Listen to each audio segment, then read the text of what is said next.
안녕하세요. 박스콩 목사입니다. 요한계시록을 읽고 듣고 그 가운데 기록된 계시의 말씀을 지키는 분들에게 복이 있습니다. 오늘은 새로운 주제로 요한계시록을 접근하고자 합니다. 요한계시록과 영성이란 주제로 오늘은 1탄입니다.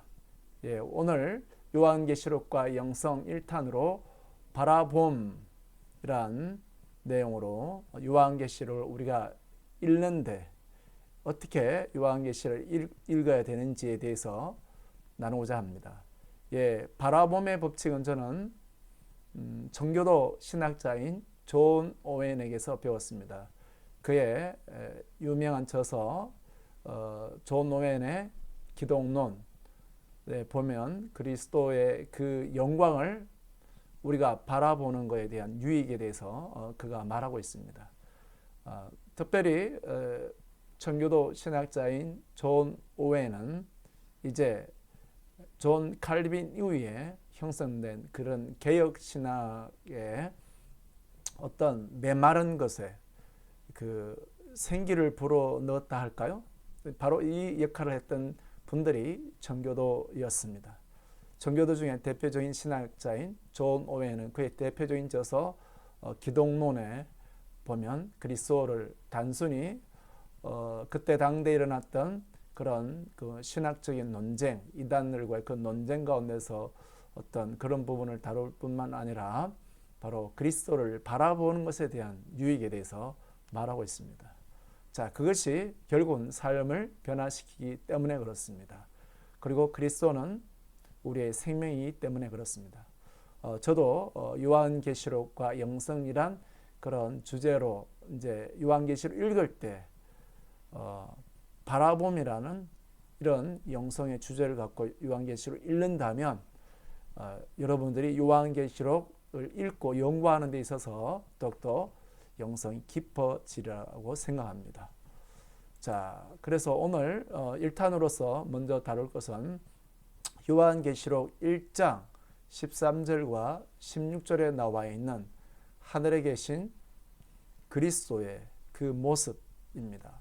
자, 13절입니다. 촛대 사이에 인자 같은 이가 발에 끌리는 옷을 입고 가슴에 금띠를 띠고 14절 그의 머리와 털의 희기가 흰 양털 같고 눈 같으며 그의 눈은 불꽃 같고 15절 그의 발은 풀무불에 단련한 빛난 주석 같고 그의 음성은 많은 물소리와 같으며 16절 그의 오른손에 7별이 있고 그의 입에서 좌우에 날선 검이 나오고 그 얼굴은 해가 힘있게 비치는 것 같더라.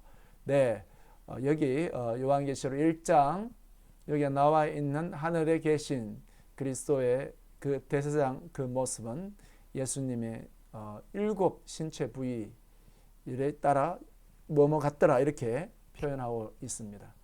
자, 그 7 신체 부위는 머리, 눈, 발, 그리고 그 음성, 또 오른손, 입, 그리고 얼굴 이렇게 7 신체 부위를 말하고 있습니다.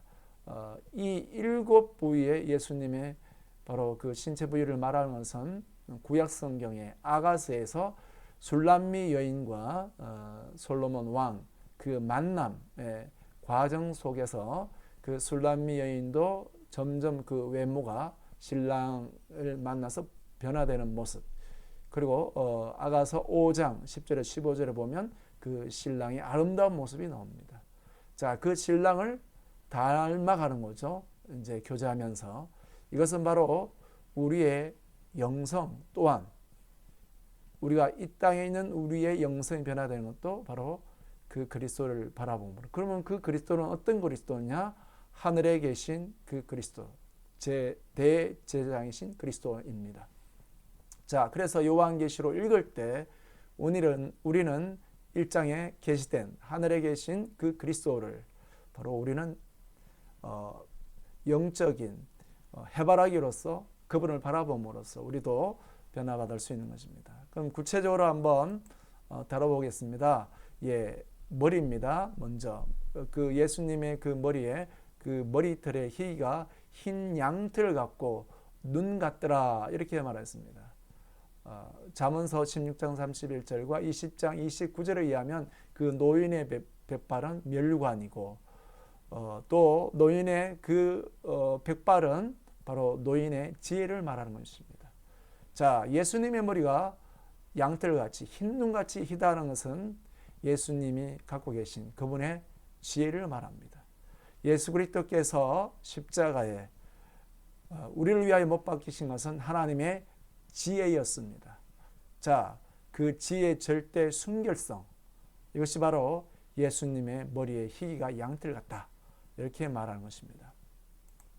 그 다음 두 번째 눈입니다. 예수님의 눈은 불꽃 같고 불꽃 같은 그분의 눈은 불꽃 같은 눈으로 우리를 보시는 주님을 뜻합니다. 그분의 불꽃 같은 눈으로. 말하자면 요새는 이제 감시 카메라가 있잖아요. 자, 그것은 뭐 나쁜 짓 하는 사람들을 감시하기 위한 거지 않습니까? 그러나 예수 그리스도는 하늘에서 불꽃 같은 눈으로 이 땅에 있는 우리 마음 깊은 곳까지 보고 계십니다. 그러면 우리의 삶이 어떻게 돼야 될까요? 자, 또한 세 번째는 예수님의 발입니다. 발은 빛나는 주석 같고 이렇게 말했습니다. 예, 주석은 이 철을 더욱더 강철 만들 때 넣는 바로 이 재료입니다. 그래서 이 주석 그것을 넣으면 이 철이 강철되는 겁니다. 자, 예수님의 이 발은 빛난 주석 같다. 단련된 주석 같다. 이제 예수님의 발은 2000년 전에 십자가에 방황하는 우리를 위해 목줄 잃고 방황하는 우리를 위해서 그 죄를 대속하기 위해서 못 박힌 발이지만 이제 예수님의 발은 빛나는 주석, 단련된 발, 강력한 발로 원수를 짓밟는 발입니다. 할렐루야. 예, 네 번째, 그 음성은 많은 물소리 같고, 저는 이 많은 물소리 같다는 데 대해서 참 묵상하면서 이 강에 특별히 제가 살고 있는 데는 이제 경안천도 있고 곤자암천도 있고요. 그 물을 바라보면서 한번 묵상해 봤습니다. 그러면서 제가 느꼈던 이 많은 물소리 같다는 그 주님의 깊으신 뜻을 한번 생각해 볼 때 부드럽고 강한, 그래서 불가항력적인 그 음성을 말한 겁니다. 거기에는 세미한 음성 이런 것보다도 더 부드러우시지만 강한, 그래서 우리의 의지가 그분의 뜻에 순복해서 살아가도록 하는 아주 부드럽고 강한 그분의 음성을 말합니다. 그 다음 다섯 번째, 오른손은 7 별을 잡고 있다 이렇게 말했죠. 예, 별은 요한계시록 1장에서 바로 사자들을 말하지 않습니까? 주의 오른손은 주의 사자를 장중에 붙잡는다 이렇게 기도하기도 하는데요. 바로 주의 오른손으로 주의 사자를 붙잡는 것을 말합니다. 주님의 쓰시는. 자, 지금은 어두운 세상입니다. 바로 주님께서 주의 사자들을 붙잡으셔서 바로 어두운 세상에 빛을 밝히도록 7 별, 바로 주님의 손이 붙잡으신 것입니다. 내가 이 세상 살면서 허우적거릴 때, 또 바로 나의 연약할 때 주님은 강한 손으로 붙잡으셔서 그분의 사명을, 별의 사명을 감당하도록 하시는 주님의 잡는 손입니다. 여섯 번째, 입입니다. 예, 주님의 입에서는 양날 가진 칼 나오더라 이렇게 나왔죠. 예, 이 양날 가진 칼은 영과 혼과 간절을 찔러 쪼개는 바로 주의 말씀입니다. 주님의 말씀이 우리 혼에 속한, 이 혼은 특별히 육적인 그런 변화되지 않는 그런 부분, 영은 주님과 연합된, 생명에 연합된, 바로 우리의 영이 혼에 결합되어 있으면 육체를 따라가지 않습니까? 그러나 바로 주님의 양날 가진 칼에 그 말씀의 역사함을 통하여 그것을 찔러 쪼일 때 우리가 혼에 속한 바는 죽인 바 되고 성령의 한, 영을 따라 살아가는 사람이 되는 거죠. 이렇게 될 때 영적인 사람이 되거든요. 삶이 거룩해지지 않습니까? 그래서 주님의 입에서는 양날 가진 칼이 나오더라. 그 칼이 우리를 찔러, 심령 찔러 쪼개는 말씀입니다. 마지막으로 7번째, 얼굴은 해같이 빛나다 되어 있는데요. 예, 우리 예수님은 하나님의 본체 그 영광의 광채이십니다. 자, 아버지 하나님의 바로 그 영광이 그리스도를 통해서 빛나고, 우리는 그리스도를 통해서 예수 그리스도께서 그 아버지와 연합된 그 하나 안에서 우리가 예수님을 본 자, 나를 본 자는 아버지를 본 자라 예수님이 말씀했거든요. 이제 우리는 예수님을 통해서 아버지를 보게 되죠. 자, 우리가 이제 그 예수 그리스도를 바라볼 때 우리가 그리스도를 드러내는 작은 그리스도가 되는 거죠. 그래서 우리를 주님은 바로 이 세상 속의 소금으로, 또 세상 속의 빛으로 부르셨다는 바로 그 말입니다. 이제 우리가 전도의 최고의 비결은 바로 뭐냐? 우리가 외쳐야 되기도 하지만, 그러나 우리 삶이 변화돼서 우리 가정이나 우리 삶의 모든 영역, 우리가 살고 또 우리가 대하는 모든 사람들의 그리스도를 보여주는 등, 그 역할을 하는 거죠. 바로 그것이 교회가 또한 우리 자신들의 세상 속에서 주님을 나타내야 될 그 사명의 삶이 있는 것입니다. 이 모든 것이 바로 하늘에 계신 대제사장이신 우리 주 예수 그리스도에 속한 겁니다. 자, 그래서 저는 예수님의 그 하늘에 계신 대제사장이신 예수 그리스도의 그 영광의 그 모습, 7군데의 모습을 가지고 찬송가 27장 빛나고 높은 보좌와 그 위에 앉으신, 바로 이 찬송가 27장 곡의 그 가사, 그 운율에 맞춰서 한번 만들어 봤습니다. 읽겠습니다. 머리는 눈과 양털같이 흰 주님의 머리, 그 지혜로운 말씀이 날 승리케 하네, 날 승리케 하네. 특별히 여기서 저는 좀 더 이 주님의 이 머리는 흰 양털 같고 또 눈과 같다, 이 그 주님의 지혜와 플러스 전략까지, 저는 참으로 이 시대 우리에게는 지혜, 이 전략이 필요합니다. 세상 속에서 뱀처럼 지혜로우라고 주님 말했는데 전략이 필요하다고 봅니다. 저는 특별히 개척교회 목사로서 영혼을 구령하고 교회를 세워가는데 너무나 전략이 필요합니다. 그래서 날마다 주님이 저에게 전략을 주시기를, 또 삶의 지혜를 주시기를, 이 계시록 1장에 하늘에 계신 그리스도를 보면서 지혜를 주시기를 기도하고 있습니다. 두 번째, 주님의 눈은 불꽃 같고 빛나고 계셔. 예, 내 마음 깊은 곳까지 다 보고 계시네, 다 보고 계시네. 자, 이 땅에 참으로 중요한 윤리성이 필요한 이 시대, 교회의 윤리성까지 땅에 떨어지고 있는 시대에 우리 주님 어떤 사람이 되고 일 원하시는가? 주님의 불꽃 같은 눈을 보고 계신 주님 앞에 우리의 은밀한 모든 것이 드러나지 않을 게 없고요. 그리고 우리가 그분 앞에 살아가야 되는 삶이죠. 자, 세 번째, 빛난 주석 같은 풀무불에 단련된 발, 저 마귀 권세 짓밟고 나를 구원하시네, 나를 구원하시네. 할렐루야. 풀무불에 단련된 주님의 강력한 발은 이제 바로 마귀 권세를 짓밟고 우리를 위경해서 마귀의 세로부터 구원하십니다. 네 번째, 맑은 물살이 같이 힘있고 잔잔한 음성, 그 목자 음성 듣고서 나 따라 살겠네, 나 따라 살겠네.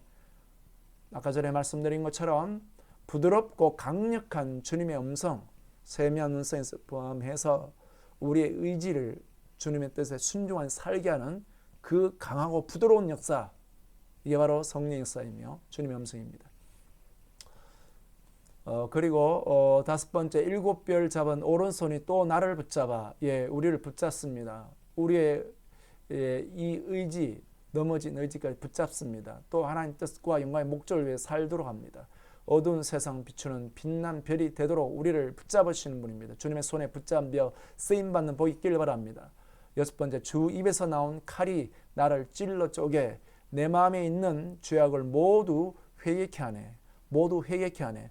예, 주님의 말씀의 칼이 바로 나의 혼과 영을 관절을 찔러 쪼개서 내가 육에 속한 것을 그리스도의 십자가에 못 박고 영을 따라 살도록 하시는 주님의 이 양날씀 입에서 나오는 말씀의 칼이 우리가 설교 말씀을 들을 때도 마찬가지로 우리가 요한계시를 읽을 때 성경 읽을 때 그 말씀들이 또 우리가 기도 가운데 성령을 통해서 역사하시는 주님의 말씀이 우리를 찔러 쪼개는 역사에 있길 바랍니다. 7번째, 주님의 얼굴 해같이 빛나고 빛나네. 주님의 얼굴 해같이 빛나고 빛나네. 그 빛난 얼굴 뵙고자 보좌 앞에 나가리. 보좌 앞에 나가리. 할렐루야.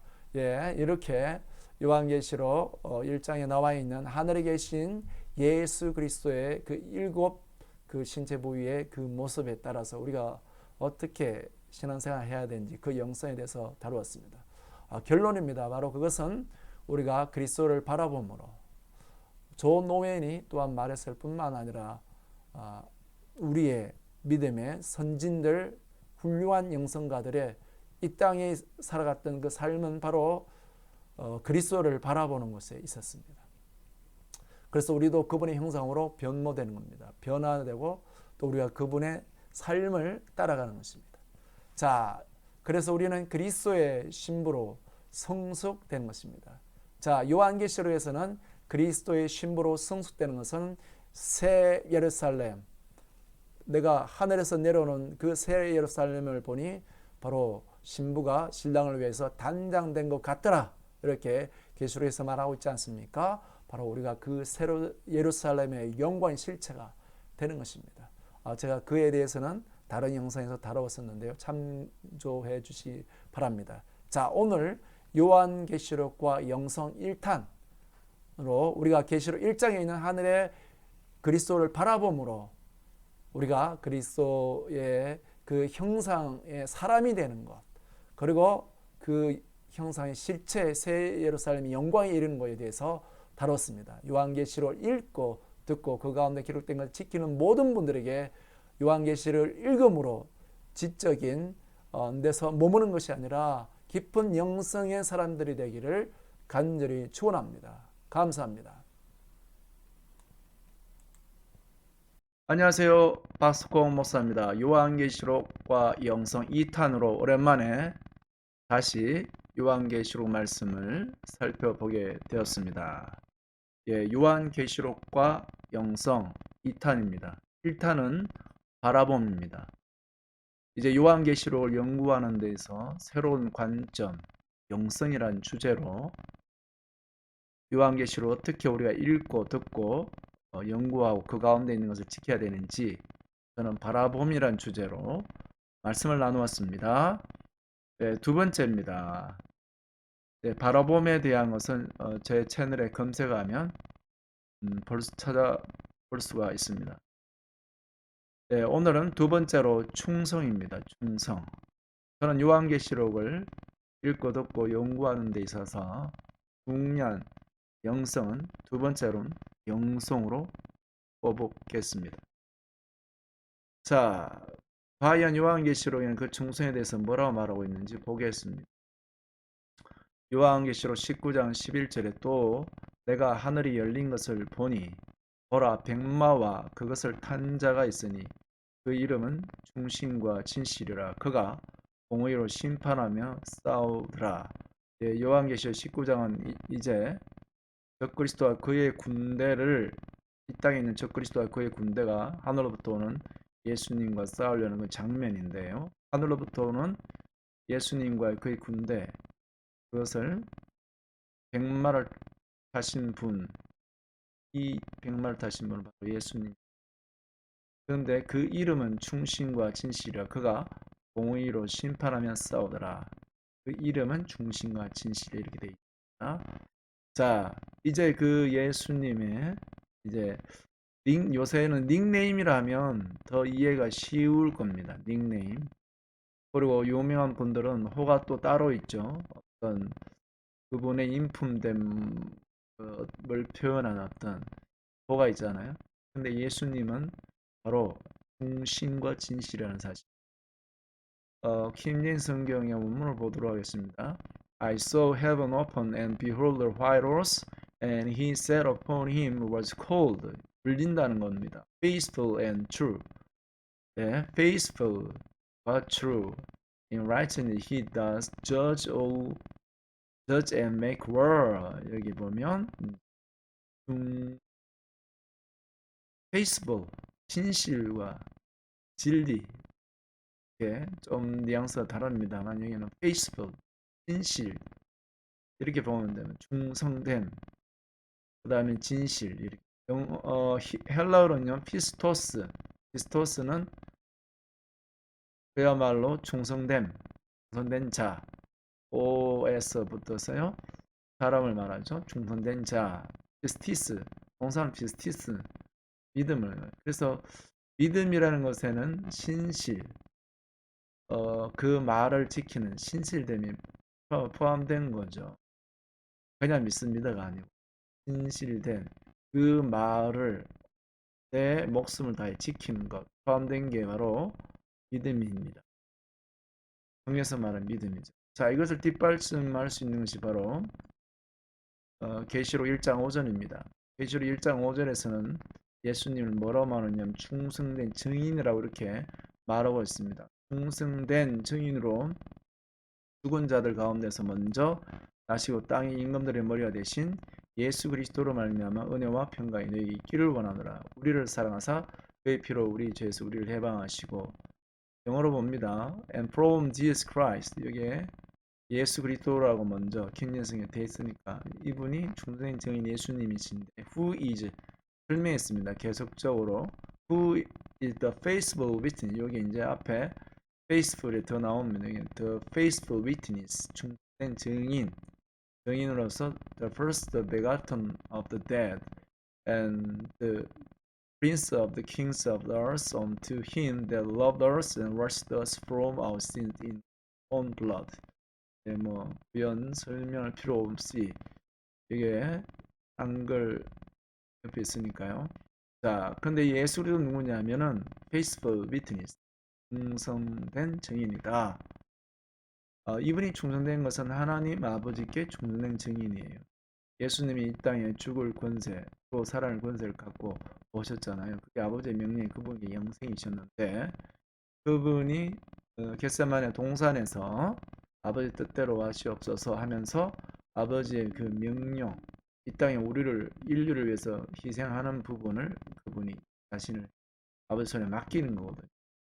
그래서 예수 그리스도는 또 3일 만에 다시 살아나는데 이것이 예수님의 십자가의 죽음과 부활 그 자체가 페이스북 위트니스입니다. 그분은 이 땅에서 아버지를 보여주고 아버지 그 사랑을 나타내고 그것을 그분은 온몸으로 이루신 분입니다. 그리고 죽기까지 성하셨죠. 자, 그래서 그분이 faithful witness예요. 네. 그래서 우리의 사실은 신앙의 어떤 견과 낭석과 같은 이 부분이죠. 된 것. 자, 그래서 요한계시록은 이제 그 전체에 충성된 사람들이 나옵니다. 2장 10절에 네가 죽도록 충성하라 그리하면 내가 생명의 관을 내게 주리라. 여기에 2장의 7교회 가운데 서머나 교회 10일 동안 그 환란 그 사탄의 회에 사람들이 신실한 자들을 감옥에 넣게 됩니다. 10일 동안. 그런데 주님 하십니다. 네가 죽도록 충성하라. 그러면 내가 생명의 관을 너에게 주리라. 이렇게 말씀하시는 거예요. 여기에 이제 죽도록 충성하라 나오는 거죠. 환란은 당한 가운데 우려해야 될 바는 근데 이걸 모르게 되면 감옥에서 나오게 해주세요. 물론 이렇게 기도할 수가 있겠죠. 그러나 충성이라는 것은 그 감옥에서 죽더라도 믿음을 지키는 거죠. 또 나옵니다.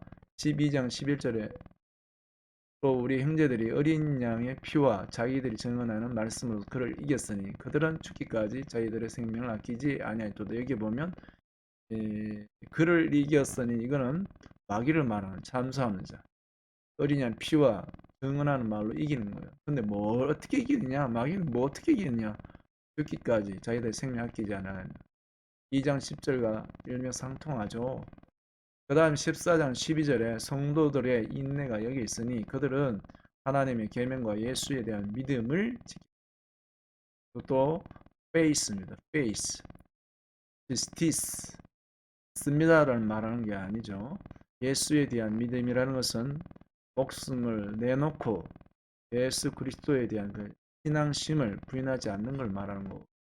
자, 그러면 여기는 언제냐면은 14장 12절의 배경은 바로 10, 1절에 보면 나옵니다. 고난의 연get에 돌아가리라. 짐승과 그의 우상에 경배하고 그의 이름 표를 받는 자는 누구든지 밤낮 쉼을 얻지 못하니라. 짐승에게 경배하는 거예요.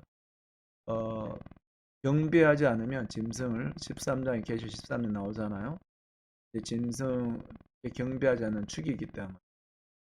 자, 그래서 인내는 바로 어디 있느냐? 짐승에 경배하지 않는 하나님 계명을 지키고 우상 섬기지 말라는 그 계명.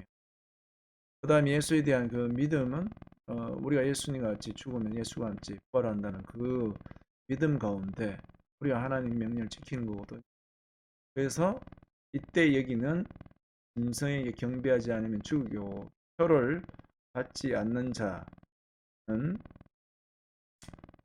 죽일 수 있는 고난의 어떤 전 세계 통치자가 등장하는 때를 말한 겁니다. 그래서 우리의 요한계시록에서의 그 믿음의 최정점 바로 여기에 있는 겁니다. 바로 적그리스도가 등장했을 때 그의 경배하지 않고 그의 표를 받지 않아서 어떤 경제적 이익을 보더라도 믿음을 지키. 자, 그들을 바로 요한계시록 상황 가운데서 충성돼야 될 걸 말하고 있습니다. 결국 그 이 땅에 자, 그래서 예수 그리스도께서 이 땅에 흰말 타고 오실 때 그분의 이름이 faithful and true가 되는 겁니다. 자, 결론입니다. 그러면 우리는 어떻게 되야 하느냐? 배반의 속성을 치유받아야 합니다. 예, 그렇습니다. 요한계시록에 우리가 예수님이 아버지께 주는 증인이셨잖아요. 그리고 성도들도 그분의 신앙이 그분을 되는 사람들 되게 하는 거거든요. 적그리스도가 등장하고 환란이 나오고 우리가 예상치 못할 그런 전대지변이 세상에 일어나더라도 믿음을 배반하지 않는. 근데 이 배반한 속성이 누구에게 있죠? 타락한 마귀에게 있는 거. 우리에게 들어왔어요.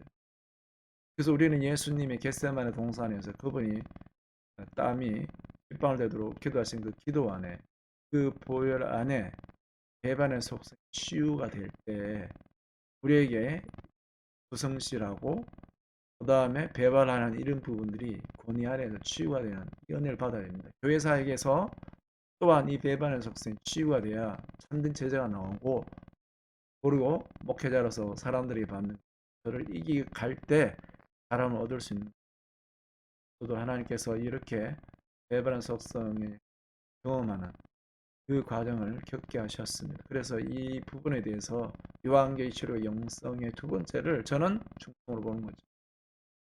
자, 충성되는데 어디까지냐? 충성자들 죽기까지 충성하십시오. 나는 여기까지가 아닙니다. 내 목숨을 다하여 여기까지 하십시오. 그러면 생명왕관을 얻을 것입니다. 요한계시록에서 바로 요구하는 영성은 이제 하늘에 계신 그리스도를 바라볼 뿐만 아니라 그분이 이 땅에서 아버지께 충성된 죽기까지 충성된 그분을 본받는 겁니다. 그 충성의 영성을 가지시기를 축복합니다. 감사합니다. 요한계시록의 영성 세 번째 보혈입니다. 예, 요한계시록의 영성 세 번째 보혈에 대해서 말씀을 나누도록 하겠습니다. 요한계시록을 읽으시면 이제 우리는 보혈로 가득한 것을 볼 수가 있습니다. 먼저 첫 번째 보혈은 바로 우리의 죄를 씻는 예수님의 보혈입니다. 계시록 1장 5절입니다. 우리를 사랑하사 그의 피로 우리 죄에서 우리를 해방하시고, 예수 그리스도께서 그분의 보혈로 우리를 해방하사 바로 하나님 앞에 왕과 제사장으로 삼으시고, 이렇게 되어 있습니다. 보혈이 우리를 왕과 제사장으로 삼는 놀라운 은혜의 보혈입니다. 그 다음 요한계시록 두 번째 5장 9절입니다. 백성과 나라가 가운데 사람들을 피로 사서 하나님께 드리고, 여기에도 피로 사서 나옵니다. 이 구절을 앤드류 머리는 이렇게 말합니다. 우리가 선교에 뭐든 할 수 있는 근거, 전도의 근거는 바로 여기에 있다, 이렇게 말합니다. 그렇습니다. 바로 예수 그리스도의 보혈로 우리를 사서, 아까는 해방해서 됐습니다. 여기는 사서, 사고 해방하시고, 이게 바로 보혈입니다. 그래서 요한계시록에 장차 일어나는 무슨 재난이나 적그리스도의 등장과 그 어떤 것보다 더 중요한 것은 예수 그리스도의 보혈 안에서 우리가 바로 죄로부터 해방되고 하나님께 구속된 바 되어서 하나님을 섬기는 바로 왕과 제사장이 되는 것이 있습니다. 그 다음에 또 보혈은 7장 14절입니다. 환란에서 나오는 자들인데 어린 양의 피에 그 옷을 씻어 희게 하였느니라. 보혈로 환란 가운데서 옷을 희게 한다, 이렇게 말했습니다. 그렇습니다. 우리는 환란에 크고 작은, 그리고 계시록에 기록되어 있는 어떤 환란의 큰고 예측지 못한 그런 환란에 대한 부분보다 그 환란 가운데서 우리를 정결케 하는 보혈의 은혜를 입는 그런 사람이 되어야겠습니다. 그 다음에 12장에 11절입니다. 어린 양의 피와 자기들이 정언한 말씀으로 그를 이겼으니 그들은 죽기까지 자기들의 생명을 아끼지 아니하였느니라. 여기에 요한계시록 12장에 이제 마귀에 대해서, 옛뱀, 사탄, 마귀에 대해서 말하고 있잖아요. 그것을 이길 수 있는 것은 어린 양의 피와 정언하는 말이라, 이렇게 말하고 있습니다. 어린 양의 피로 우리는 어두운 영의 권세들을, 세력들을 이길 수가 있습니다. 그렇습니다. 그 다음에 요한계시록에 드디어 17장에 바벨론 그 음녀가 에 대해서 뭐라고 말하고 있냐면, 내가 보면 이 여자가 성도들의 피와 예수의 증인들의 피에 취한지라, 이렇게 나옵니다. 바로 성도들의 피에 취한지라, 이렇습니다. 요한계시록은 그야말로 기독교 역사를 이렇게 말합니다. 피요. 자, 이 음녀 바벨론 얼마나 많은 신실한 믿음의 사람들을 죽였습니까? 피 흘린 발자취라는 책에 보면 나옵니다. 기독교 역사는 사실은 피 흘린 발자취입니다. 지금은 너무나 안일한 때에 살고 있기 때문에 그렇지만요, 지금도 피 흘려 목숨을 걸고 복음을 전하는 분들이 있습니다. 자, 그리고 예수 그리스도께서 바로 어떤 분이냐, 여기에 보면 요한계시록 16장 6절입니다. 그들이 성도들과 신자들의 피를 흘렸으므로 그들에게 피를 마시게 하신 것이 합당함이라, 이렇습니다. 그래서 요한계시록은 예수 그리스도의 피가 있고요, 그 다음에 성도들의 피가 있습니다. 순교의 피입니다. 그 다음에 또 어떤 피가 나옵니까? 그 피를 마시게 하는 것이 합당하노다. 적그리스도와 그의 군대와 그의 무리들을 심판하는 하나님의 진노의 피 흘림이 나옵니다.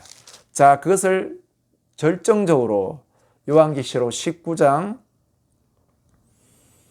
13절입니다.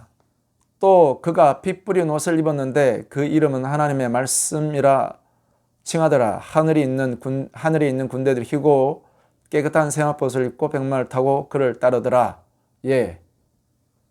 이 땅에 재림하는 그리스도의 모습 흰말을 타고 오시는데 바로 그분의 옷에 피 뿌린 옷을 입었다, 이렇게 되어 있습니다.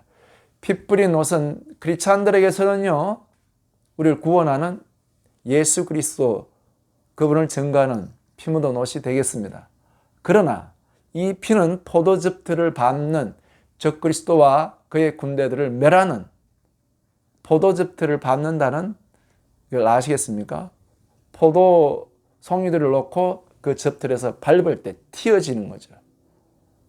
바로 이것은 이 땅에 있는 마지막 그리스도의 재림 때 일어나고 있는 적그리스도와 그의 군대를 멸하는 장면을 묘사한 겁니다. 이처럼 요한계시록에는 피로 가득합니다. 그래서 우리는 예수 그리스도의 피로 정결함을 받는, 그래서 순교의 피를 흘리는, 예수 그리스도의 피에 가볍게 살아가는 그런 믿음의 사람들 되기 바랍니다. 반드시 예수 그리스도는 우리의 피를 갚아 주십니다. 지금까지 요한계시록 영성 3탄 보혈에 대한 말씀이었습니다. 감사합니다.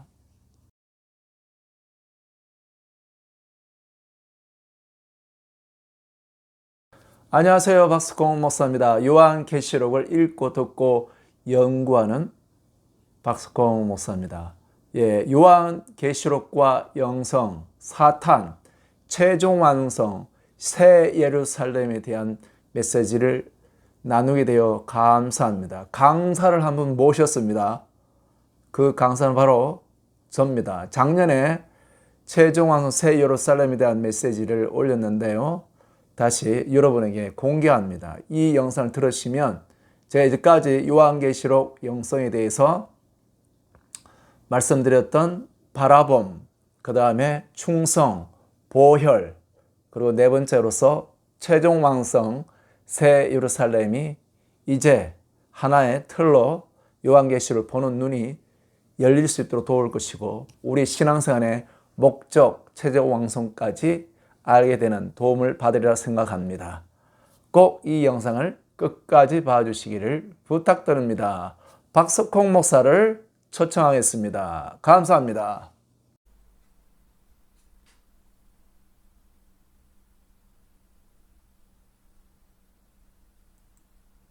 할렐루야. 요한계시록을 읽고 듣고 그 가운데 기록된 것을 지키는 분들에게 복이 있습니다. 이제까지 요한계시록 연구에 대해서 많은 주제를 다루었고, 요한계시록 한 절 한 절 공부에 들어가기 전에 제가 서론적인 이야기들을 많이 다루었습니다. 오늘은 그 마지막으로 최종 완성, 새 예루살렘이라는 주제로 말씀을 나누겠습니다. 최종 완성, 새 예루살렘에 대한 주제를 다루면서 저는 새 예루살렘이 어떤 것인지 많은 관심을 가지게 되었습니다. 그것이 건물인지 아니면 우리 자신, 교회 자체인지 많은 관심을 가지게 되었는데요. 자, 그에 대한 그 관심에 새로운 눈을 갖게 된 것은 바로 요한계시록에서 교회를 상징하고 있다는 것이 세 개로 되어 있는 것에서 새 예루살렘은 최종 완성이라는 데 주목하게 되었습니다. 요한계시록에서 교회는 1장에서 금 등잔대 이렇게 표현되어 있습니다. 예수님이 바로 이 금 등잔대 사이로 다니시는 대제사장으로 묘사되어 있고, 교회는 바로 금 등잔대로 이렇게 되어 있습니다. 제가 금 등잔대라고 한 것은요, 출애굽기에 나와 있는 성막에 있는 그 메노라, 바로 그 어두운 성막을 밝히는 그 등잔대로서의 말하는 촛대로 이야기하지 않고 등잔대로 말씀드린 것입니다. 그래서 이때 교회의 역할은, 세상 속에 있는 그 교회는 제일 중요한 역할이 어둠을 밝히는 것입니다. 바로 계시인 거죠. 그것이 교회의 제일 중요한 요소였습니다. 그 다음에 이제 계시록에 더 나아가면 바로 2장 3장에 7교회가 나오고, 그 이후에는 교회가 사라지는 것이 아니라 교회가 계속 나옵니다. 사실은 이 12장 1절에 보면 바로 그 해 입은 여인이 나옵니다. 이 해 입은 여인이 해를 입었다 할 때, 그때도 그 해는 그 영광의 빛을 바로 계시를 말하는 것입니다. 그리고 이 여인은 사내 아이를 낳는 것이, 물론 사내 아이를 예수님이냐 또 철장으로 만국을 다스릴 그 예수님이 보는 견해도 있고, 그러나 이제 교회의 역할 중에 하나가 바로 그 사내 아이를 다스릴 수 있는 실력 있는 사람, 그런 영적인 사람들을 낳는 게 교회의 역할이라고 말씀드릴 수 있겠습니다. 그렇게 또 교회가 여인으로 되어 있는데 그러나 그 여인이 벌써 그 세상 속에 있는 교회에 사단의 깊은 것과 또 니골라의 그런 교훈들이 들어와서 교회가 이제 타락하게 됩니다. 그래서 그 교회가 결국은 적그리스도에게 사용되는 음료화되는 수많은 사람들을 그 포도주에 취하게 하는 바로 음행케 하는 음료 역할을 하게 되느냐, 교회가 믿음의 순수함을 지키는 처녀로서 바로 새 예루살렘 단장되어 새 예루살렘의 최종 완성에 이르느냐, 이것이 바로 요한계시록에 나와 있는 교회 상징에서 제가 주목한 바입니다. 결국은 21장 9절에 새 예루살렘으로서 이 여인이 그리스도의 아내가 되는 것, 여기에 주목하게 되었습니다. 그러면서 두 번째로 이제 주목하게 된 것은요, 제가 요한계시록 연구에 대한 많은 책을 보면서 새 예루살렘에 대해서는 두 가지 견해가 있습니다. 첫째 견해는 새 예루살렘이 건물이라는, 그다음에 뭐 건물의 뭐 크기, 높이, 또 모양 이런 거 관심 있는 사람, 또 그 위치 이런 데 관심 있는 사람, 이제까지 많은 사람들이 거기에 굉장히 관심이 많았죠. 그러나 또 한 부류가 있었는데 그것은 새 예루살렘이 바로 교회, 그리스도와 교회의 연합의 결정체라고 말하는 부분, 저희는 거기에 많은 공감하게 되었습니다. 자, 제가 그와 같은 바로 그 새 예루살렘이 그 건물이 아니라 교회와 그리스도의 연합이라는데, 이런 것은 계시록 여기 계시록 22장 14절의 말씀에서 힌트를 얻었습니다. 제가 읽어보겠습니다. 계시록 22장 14절에 자기 두루마기를 빠는 자들은 복이 있나니 이는 그들이 생명나무에 나가며 문을 통하여 성에 들어갈 권세를 받으려 함이니라. 김진 성경에서는요, Blessed are they that do his commandment, that they may have light to the tree of life and may enter in through the gate into the city. 여기에 enter in을 헬라어로 에스 에로코마이, 도달하다, 이렇게 되다는 뜻입니다. 자, 그 헬라어를 영어로 설명한 부분을 보니까요, enter into for an important purpose, 중요한 목적에 이르는 것을. For the believer doing so to experience the result of the Lord's eternal blessing. 바로 그 믿는 신자가 주의 영원한 그 축복의 그 경험한 결과에 이르는 것을 말합니다. 그래서 잔느기용의 요한계시록 265페이지 보면 이렇게 기록되어 있습니다. 영혼과 주님의 몸된 교회는 숱한 역경과 낯선 길을 통과하여 마침내 완벽하게 변화된 상태에 이르렀다. 이 상태에 도달함으로 영혼과 교회는 이제 하나님의 거주하시는 장막이 되었다. 통과하여 이르렀다. 이것을 잔느기용은 아주 잘 말하고 있습니다. 완벽한 상태에 이르는 것을 말하는 겁니다. 이게 바로 새 예루살렘인 것입니다. 자, 그리고 이 계시록 22장 14절에 이 enter in을 어떻게 보느냐에 따라서 건물 속에 들어가느냐, 아니면 우리가 하나님의 최종 목적에 바로 도달하느냐, 영적 실체에 이르느냐, 바로 이런 것이 되겠습니다. 자, 그리고 자, 3장에 보면 좀 더 그 새 예루살렘이 어떤 부분인지, 어떤 건물이냐, 아니면 또 우리에게 영적 실체냐, 그것을 좀 이해할 수 있는 말씀들이 계시록 19장과 21장에 주로 걸쳐 있습니다.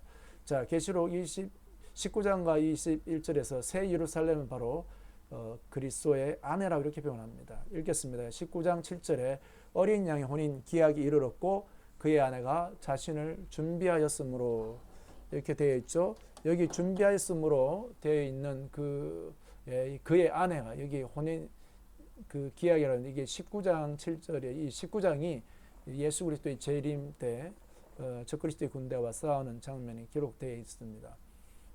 그리고 이때 이 땅에서는 그런 대환란에 그런 전쟁 때지만 바로 영적으로는 그 어린 양의 혼인 때라고 성경은 말씀하고 있는 겁니다. 자, 그리고 21장 2절에 또 내가 보매 거룩한 성 새 예루살렘이 하나님께로부터 하늘에서 내려오니 그 준비한 것이 신부가 남편을 위하여 단장한 거다. 여기에 새 예루살렘, 이게 예루살렘은 바로 그 아이덴티티가 그 정체로 신부 아내를 위하여 단장한 것 같다. 이렇게 표현하고 있습니다. 자, 그럼 다시 봅시다. 이렇게 같더라고 되어 있지만 이제 21장 9절에는 오라 내가 신부 곧 어린 양의 아내를 내게 보이라 이렇게 말하죠. 자, 새 예루살렘은 건물로서 보느냐 아니면 그 새 예루살렘 영적 실체 이제 계시록 19장 21장 2절과 9절에서는 바로 그리스도 그 새 예루살렘은 그리스도의 신랑이 그리스도의 신부이고 또 아내라고 이렇게 표현했습니다. 자, 아내는 바로 누구입니까? 남편과 연합을 이루는 바로 신부이지 않습니까? 그래서 잔느기용도 아내와 연합을 통해 하나가 된 영혼 이렇게 표현했습니다. 잔느기용은 그리스도 우리 예수 그리스도의 그와 연합된 내면의 깊은 영성을 추구하는 분이었는데 또 많은 영향을 줬죠. 그런데 그분도 결국은 이 새 예루살렘은 그리스도의 성경 기록된 대로 아내로서 그리스도와 연합된 실체 이렇게 보고 있었는데 저도 여기에 공감합니다. 자, 그러면 좀 더 나아가서 새 예루살렘의 그 영광에 대해서 살펴보겠습니다. 자, 새 예루살렘의 그 영광 이제 그 그리스도의 아내인 교회가 변화되어 새 예루살렘으로 최종 완성이 되는데 그게 어떻게 됐는지 계시록 21장 11절에 하나님의 영광이 있어 그 성에 빛이 지극히 귀한 보석 같고 벽옥과 수정같이 맑더라 이렇게 되어 있습니다. 하나님의 영광이 있어 그 성의 빛이 자 이것을 제가 좀 더 이렇게 표현해 봤습니다. 하나님의 형상으로 최종적으로 변화된 상태 바로 그 영광이 있어 그 성의 빛이 그 성은 성 자체로 빛나는 것이 아니라 그 영광이 빛나는 형상인 것입니다. 자, 그래서 그 영광의 형상으로서 그 안에 형상으로서 그 안에 영광의 빛이신 하나님의 그 빛이 그리스도가 등이 되고 나타나는데 그 변화된 상태인 거죠. 그래서 그것이 뭐와 같고요? 보석과 같고 벽옥과 수정 같더라. 그 하나님의 그 영광의 임재를 그 계시록 4장에서는 벽옥과 같다 이렇게 표현하고 있었는데 그 하늘의 그 예배 광경에서 바로 그 하나님의 영광의 임재를 벽옥 같다 이렇게 표현했는데 여기서 이제 벽옥과 수정같이 맑더라 이렇게 표현하고 있습니다. 그 하나님의 영광의 그 빛이 빛나는 것을 말하는 겁니다. 그래서 그것을 또 반증할 수 있는 고린도후서 3장 18절에 보면은 고린도전서 3장 고린도후서 3장 18절에 우리가 다 수건을 벗은 얼굴로 거울을 보는 것 같이 주의 영광을 보매 그와 같은 형상으로 변하여 영광에서 영광에 이르니 곧 주의 영으로 우리가 주님의 영으로 말씀입니다. 이렇게 되어 있습니다. 주님의 영으로 우리가 그리스도를 바라볼 때 우리가 변화되는 겁니다. 그분의 형상으로 그것은 우리가 그분의 드러내는 존재가 되는 겁니다. 뒤에 보겠습니다. 21장 21절에 그 12문은 12진주니 각 한 개의 진주로 되어 있고 많은 사람들이 그 새 예루살렘의 성의 크기 또 길이 모양 이런 데 관심 많습니다만 정작 영적으로 이 새 예루살렘은 바로 그리스도의 안에 교회와 연합된 그 변화된 그 형상으로서 말하고 있고 또 그 문도 그야말로 진주를 다듬어서 만든 그런 문 이렇게 보통 이해할 수 있겠는데 그런데 우리가 좀 더 영적으로 볼 때 그 문은 이 땅의 고난을 그리스도의 생명에 축적된 은혜로 이긴 결정체 이렇게 볼 수가 있습니다. 그래서 우리가 이 땅에 고난을 겪지만 여기 진주가 말입니다. 자기 이 조개 안에 들어온 모래알을 그 고통을 견디기 위해서 진액을 쏟을 때 그것이 결정체가 되는 게 진주가 아니겠습니까? 영롱한 진주가 되는 거잖아요. 우리도 마찬가지입니다. 우리가 이 땅에 고난을 겪을 때 이 그리스도 예수의 그 생명으로 고난을 이겨낼 때, 그 은혜가 축적될 때 우리 안에 이 결정체가 되는 것입니다. 그것이 바로 진주문인 거죠. 우리는 이것을 통과해야 그 영광에 이르는 사람들이 되는 것을 새 예루살렘은 우리에게 말해주고 있습니다. 그리고 그 21장 19절입니다. 그 성의 성곽의 기초석은 각색 보석으로 꾸몄는데 이렇게 됐습니다. 자, 그 성곽의 기초석은 각색 보석으로 꾸며졌다고 이렇게 말하고 있는데 그 보석들이 기초석은 벽옥이요, 남보석이요, 셋째는 옥수요, 넷째는 녹보석이요, 다섯째는 홍만호, 여섯째는 홍보석, 일곱째는 황옥이요, 여덟째는 노곡이요, 아홉째는 다망옥이요, 열째는 비치옥이요, 열한째는 청옥이요, 열두째는 자수정이라 이렇게 각종 보석으로 되어 있습니다. 자, 그런데 우리가 한 가지 그 보석에 대해서 좀 얻을 수 있는 것은요, 계시록 22장 2절입니다. 여기에 보면 그 계시록 22장 1절에 보면 생명수 그 강이 그 보좌로부터 흘러오는데 2절에 보면 강 좌우에 생명나무가 있어 12가지 열매를 날마다 그 열매를 맺고 이래 나옵니다. 자, 요한계시록에서 우리는 이 계시록 22장 최종적인 바로 그 하나님의 그 생명수 강이 흐르는 바로 그것이 그 예루살렘의 가운데 있는 것을 볼 수 있습니다.